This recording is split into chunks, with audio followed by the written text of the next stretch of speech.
El 26 de maig de 1997, ma mare va decidir deixar-ho tot enrere. Sobre les 5:30 de la vesprada, abans que jo arribara de l'escola, va eixir de casa per no tornar més. No va escriure cap nota de comiat.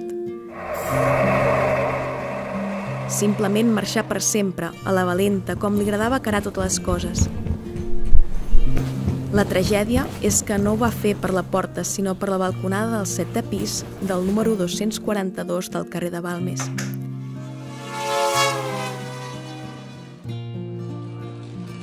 I sí, és una història trista, però a partir d'aquell dia vaig tindre una vida normal.